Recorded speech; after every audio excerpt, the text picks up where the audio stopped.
Maligayang araw sa ating lahat at welcome back na naman dito sa aking munting channel. Panibagong araw, panibagong video na naman tayo. Sa araw na ito ay may ituturo ako sa inyo na simpleng gabay at simpleng pamamaraan.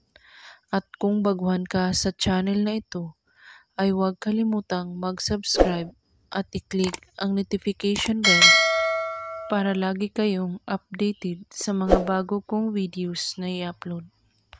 Dahil kapag ginawa mo ito sa Kanya, hindi siya magsawa sa iyong pag-ibig. Gawin mo ito, napakadali lamang, ngunit ang epekto ay isang sobrang matindi. Ang una mong gagawin ay linisin mo ang iyong isipan, pakalmahin mo ang iyong katawan, at subukang tanggalin ang kahit anong sagabal o babag sa iyong isipan. At kailangan mo itong gawin sa bilog ng buwan at sa madilim na kwarto mo.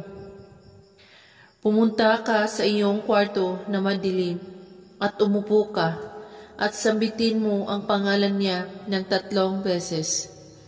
At na para bang tinatawag mo siya at banggitin mo ito. Diez malipos puntundok. At pagkatapos, kunin mo ang iyong salamin at pumikit ka habang nakaharap ka sa salamin at sambitin mo ito. Sa pamamagitan ng salamin, tulungan mo ako.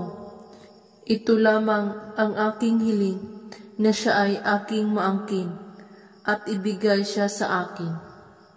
At ito ang alay ko, tanggapin mo.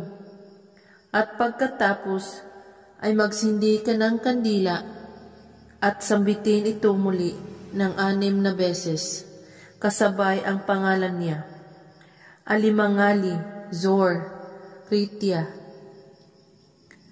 At pagkatapos, ihipan ang kandila at itago mo ang kandila na natira at kalimutan mo nang may ginawa kayong ritual. Gawin mo lang ito sa kabilugan ng buwan, kahit anong oras.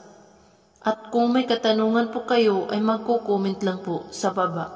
Maraming salamat sa panonood. May God bless us all.